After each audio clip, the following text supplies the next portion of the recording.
Well, hello and welcome to SoCal Prep Report. My name is Randy Rosenbluth, your host, along with Tarek of the Daily News. We're going to talk a little volleyball in the city section.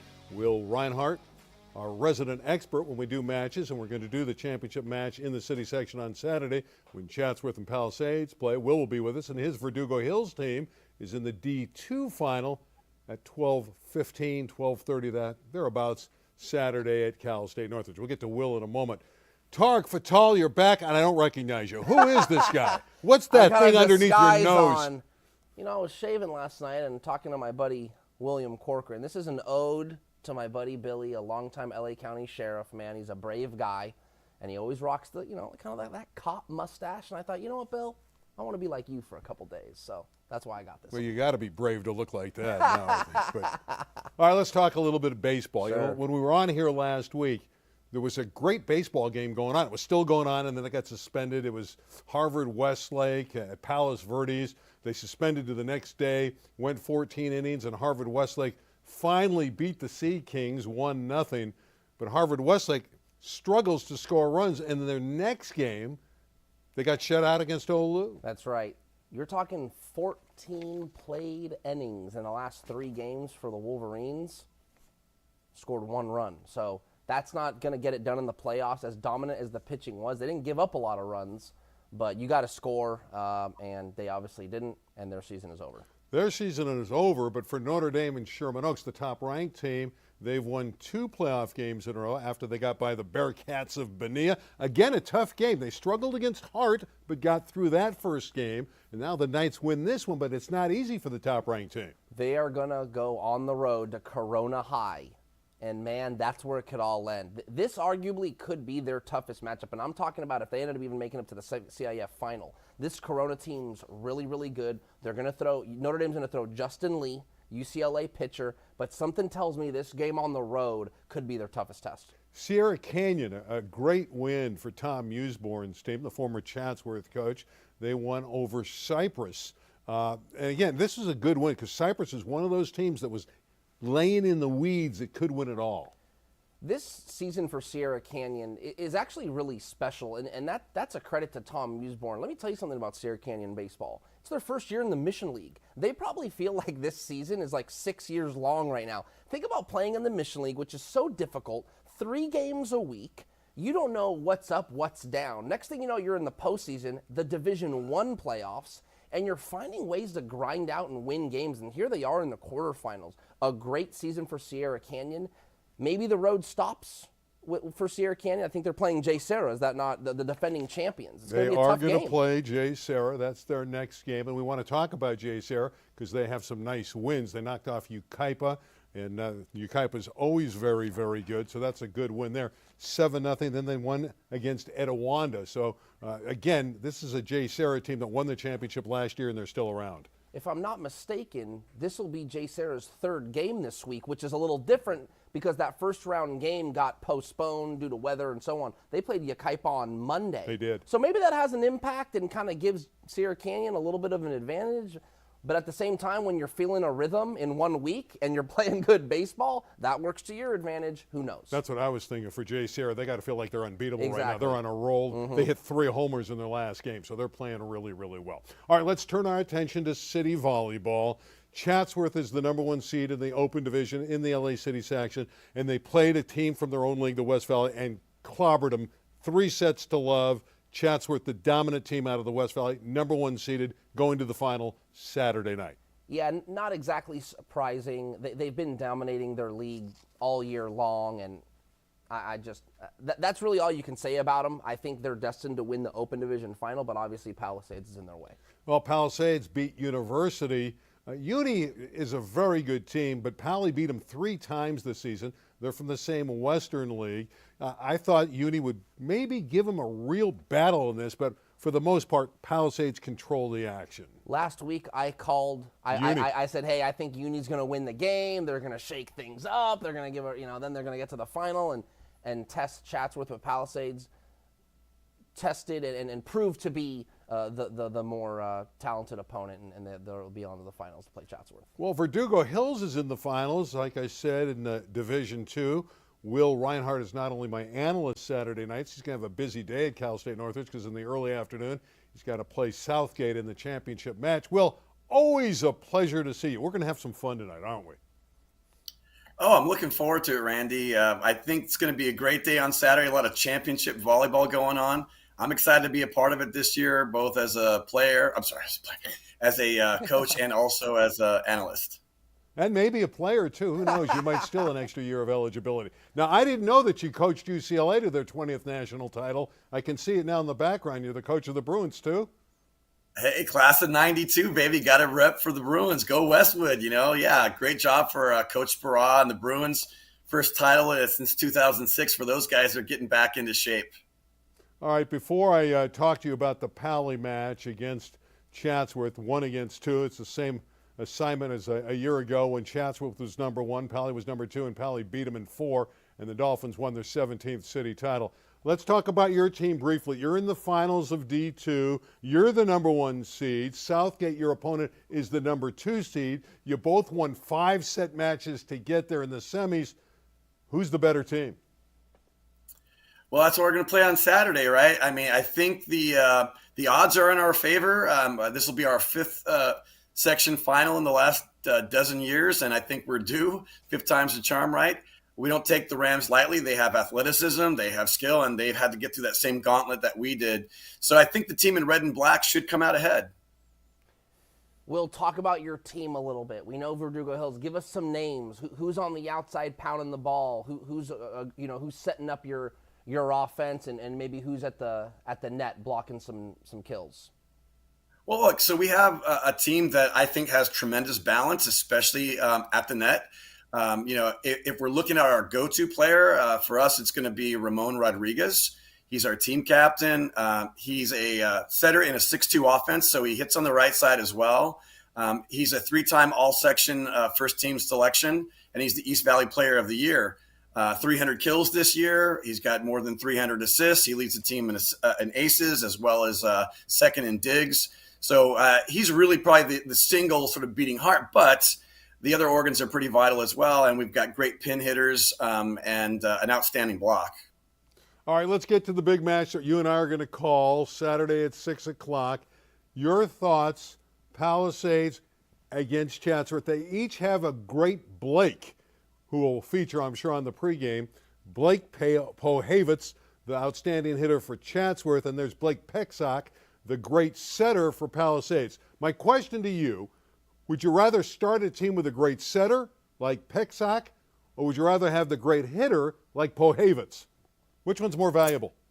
Wow. I have to say I would answer that in 2 ways. If in the abstract, I would say I would go for the setter. I'm a coach, and coaches love setters. They're the quarterbacks. They're the point guards. I would start with a great setter. Having said that, in this particular circumstance, wow, the middle hitter that we're talking about for Chatsworth, I think Cena would take Blake Pohavitz. He's a dominant force. He's a guy who really is just a game changer. So if I had to pick this season, I'd go with that middle blocker from Chatsworth. He's pretty special.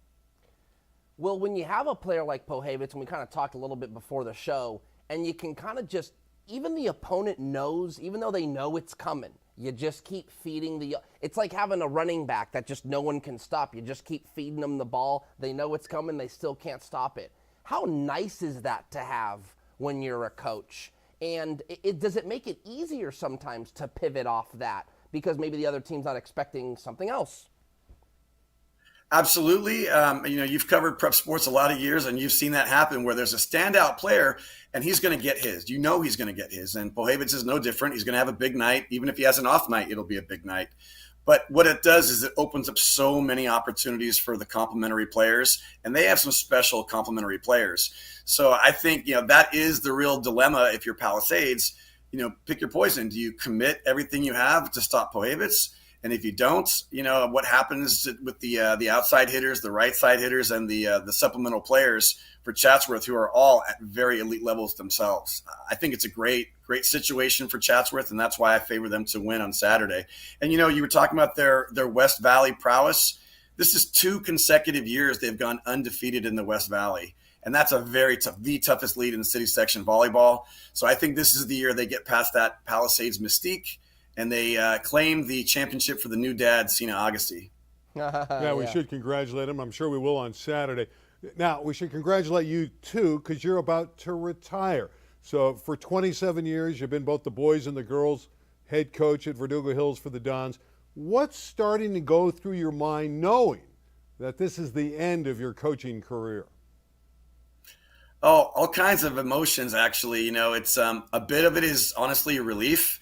My shoulder's not what it used to be back when I was a kid. And so giving that a little bit of rest at practice. But it's also, of course, a little bittersweet because it's been a big part of my career as a teacher at Verdugo Hills High School. And I was a player at Verdugo back in the 80s as well. So it's personal for me. And just knowing that it's going to be in good hands with the new head coach, Joe Arachiga, the current men's coach at Pierce College, who played for me in 2013, graduated, and he's going to be an outstanding men's coach for him. So I'm rooting him all the best, and I'm hoping to go out a winner. But either way, it's been a spectacular ride for the last 27 seasons. I always ask this, Randy knows, when we have coaches on this show that have been around quite some time, if you can, 27 years as a coach, what's the biggest difference for you between that player, that high school student athlete you got in year 1, 2, 3 compared to the student athlete you're coaching in 2022, 2023? Yeah, that's a great question. And I think, the obvious answer is they just seem to get bigger and stronger each year. But the other thing I would note, besides just the athleticism improving, is that they've become more savvy in many respects, thanks to exposure to social media. I think, we're seeing even in the high school level now, NIL has become a bigger and bigger part.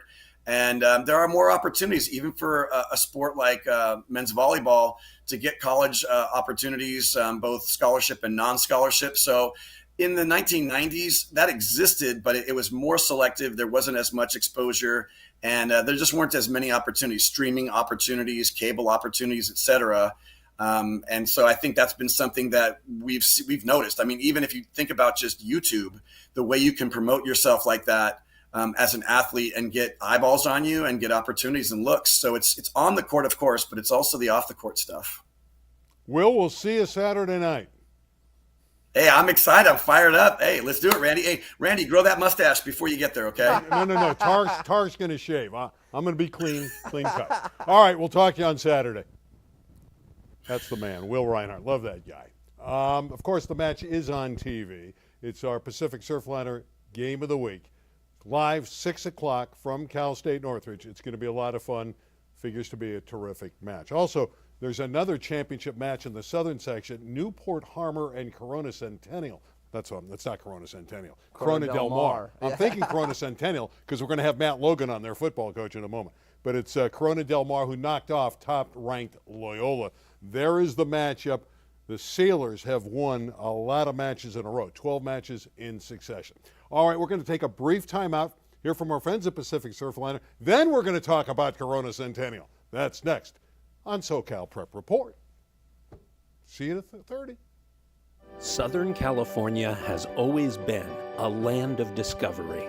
From historic gems to iconic beaches to top attractions. Let the Amtrak Pacific Surfliner be part of your journey as you explore more of the place we call home. Reconnect with the communities you love most, with the people you love most. Isn't it time you rediscovered Southern California? Hey, it's time to talk some spring football, and I got the perfect guy, Matt Logan, who's had the perfect career at Corona Centennial. He's won numerous championships, and he's got it going, and he's just right off the football field. You're still practicing. How'd the team look tonight, Matt? It was a good night overall. We had some injuries, and some guys got to step in, young guys got to step in and play, and some guys were out a little banged up, like I said. So it was a good night. The kids worked hard, and we got a little better.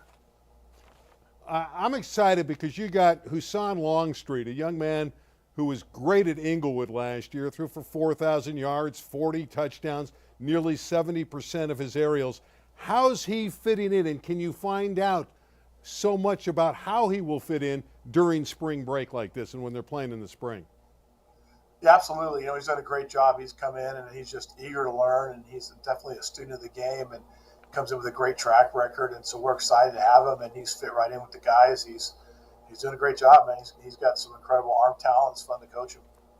Now, I know Tarek Fatal wanted to meet you. Tarek's covered a lot of sports, so I'm introducing Tarek Fatal. This is Matt Logan. Tarek, take it away. Coach, how's it going?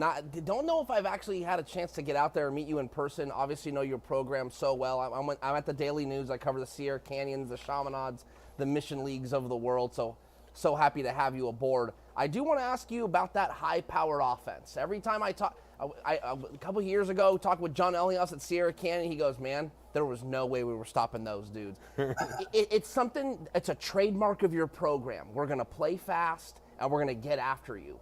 When you go to coach that, what are the foundational things you instruct? You got a new quarterback. What are some things that are foundational to making sure that high-motored offense is running well?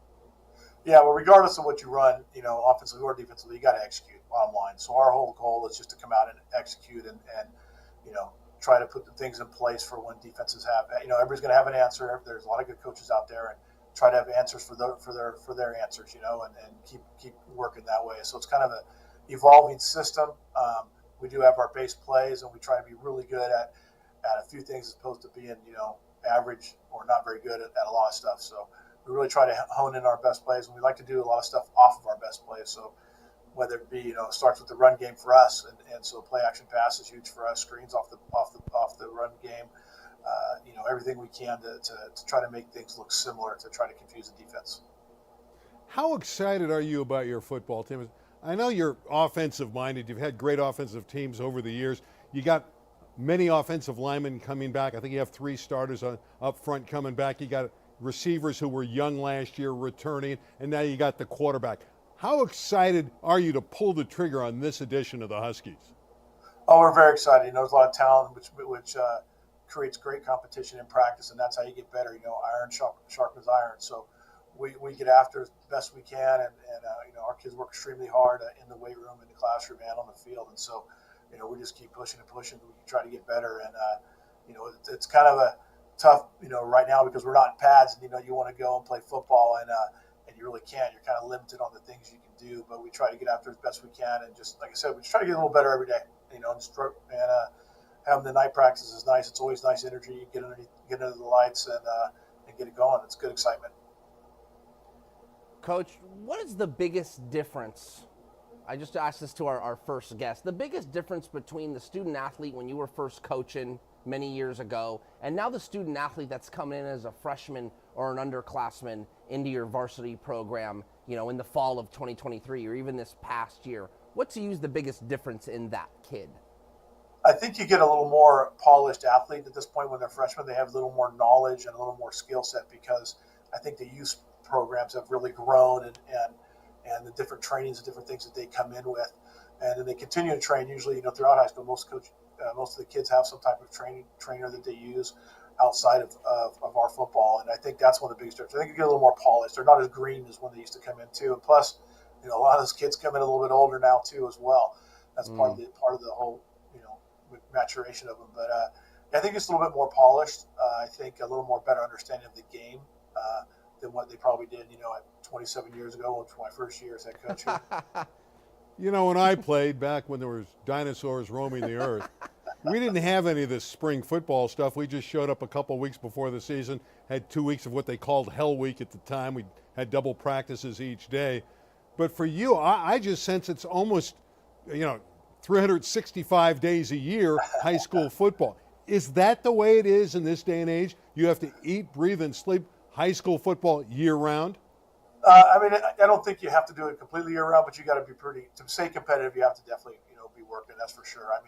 Weights has always been a part of it, and now you added a spring ball where, pretty much you can do whatever you want in terms of, without pads, but, we could go to a 7-on-7 tournament every weekend if we wanted to right now. We don't do that. I'm not a big advocate or a big fan of 7-on-7. I think it's a good football drill, but it's not real football. So we don't partake in a lot of those. We go to a couple tournaments, but spring is all about us just kind of installing our stuff, learning our system, trying to play at the tempo, understand drills. So when it's all preparation for when we get those pads on, that we're ready to go.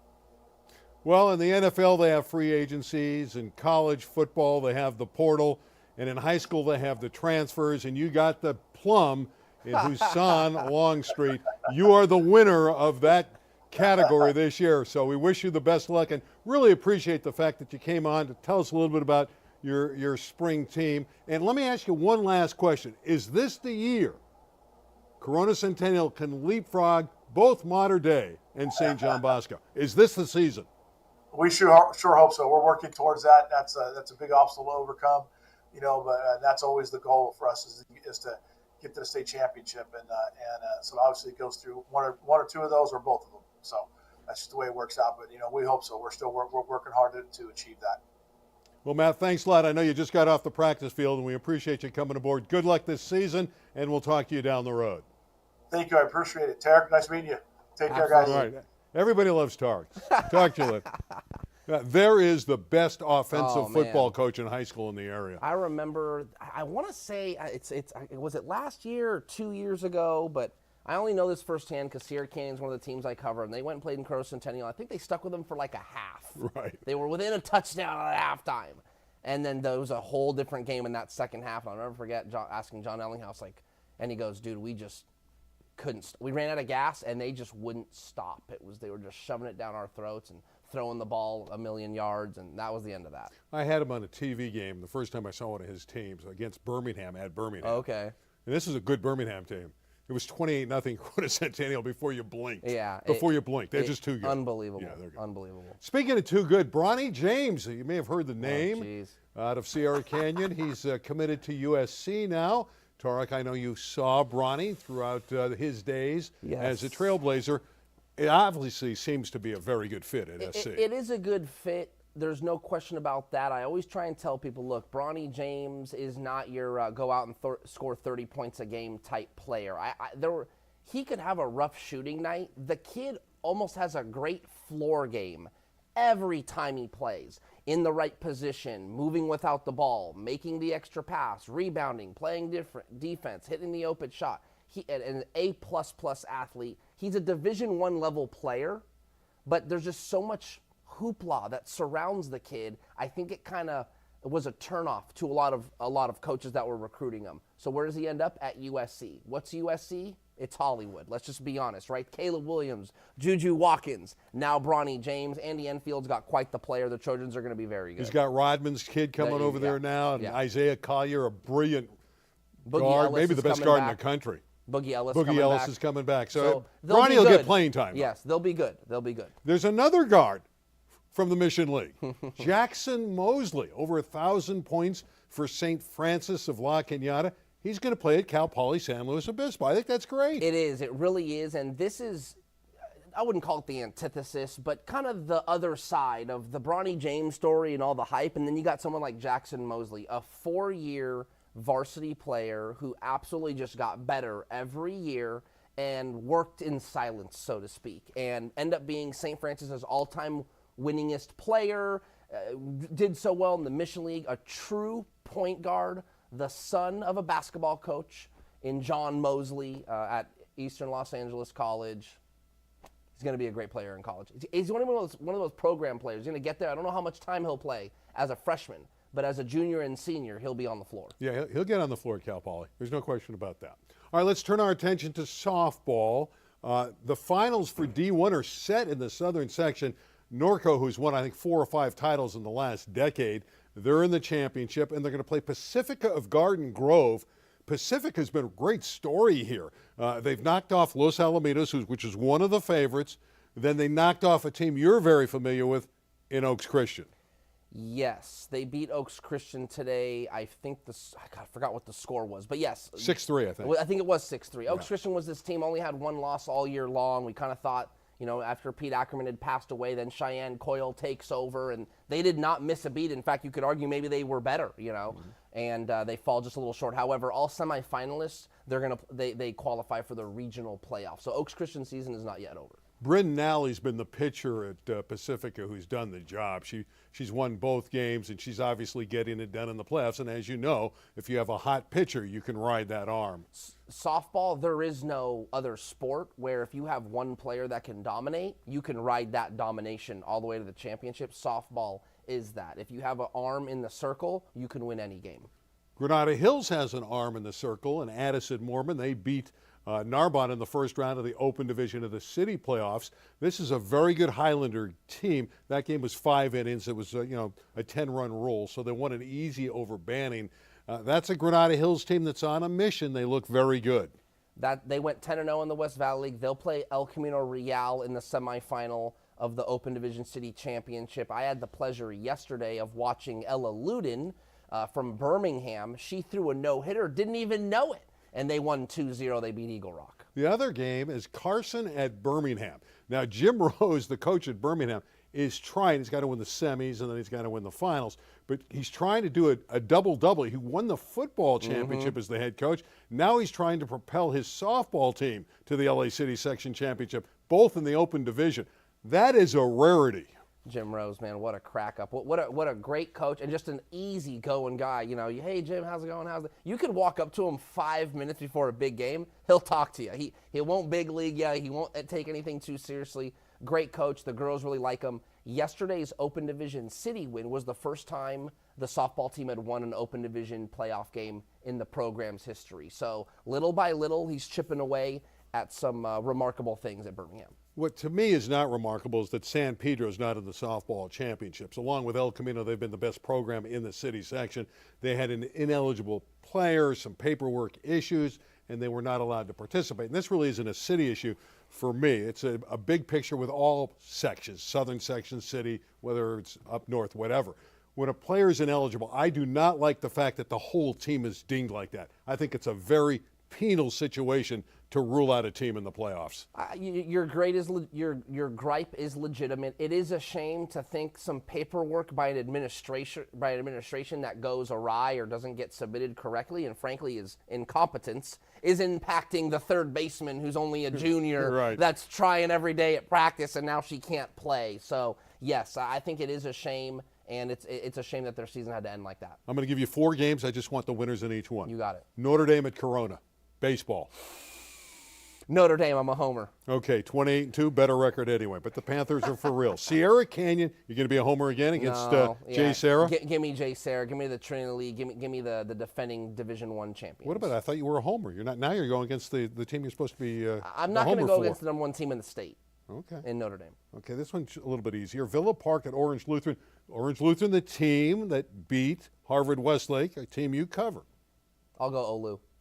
You like Olu? Yeah, give me Olu. Maybe they're playing their best ball right now. I think that's a very... Could go either way. Either way. Yeah. I mean, Villa Park's been very strong all season. I kind of lean toward Olu. Where's the game? I think it's at Olu. Yeah. Okay. And the last one is La Mirada at Santa Margarita and Candlely. I haven't seen these teams, but they're both obviously very strong to be in the Final 8.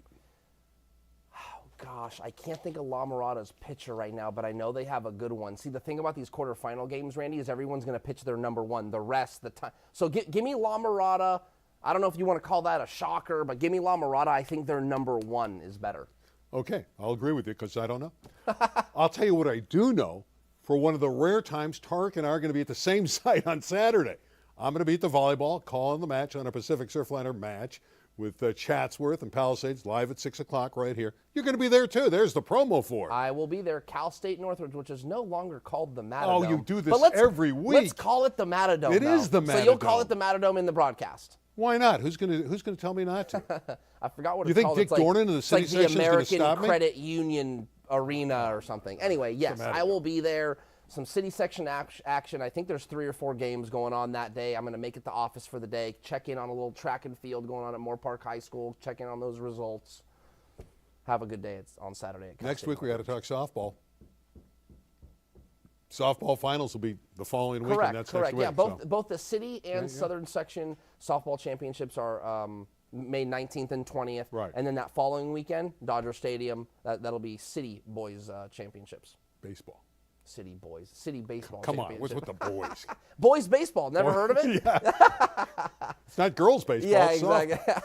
Well, that's going to do it for this edition. We want to thank Matt Logan. Great insight to his Corona Centennial Husky football team having their little practice sessions going on now, a little spring football. And, of course, to Will Reinhart, who's retiring as the head volleyball coach at Verdugo Hills, but he's got the big assignment. He's broadcasting the match with me Saturday, but earlier in the day, his team his Dons of Verdugo Hills are going to try to knock off Southgate for the D2 city title. That's going to wrap it up for our 36 crew. And for Tarek, I'm Randy. We'll see you Thursday, a week from tonight at 9 p.m. right here on SoCal Prep Report. Good night, everybody. So you never rocked a mustache? No way. Why? Goatee? I Like, what about the like all the clean way around? cut. So You look oh, 30 years you're older whole- for crying out loud. Hey man, with age comes wisdom. I know. And Notre Dame, you're a homer.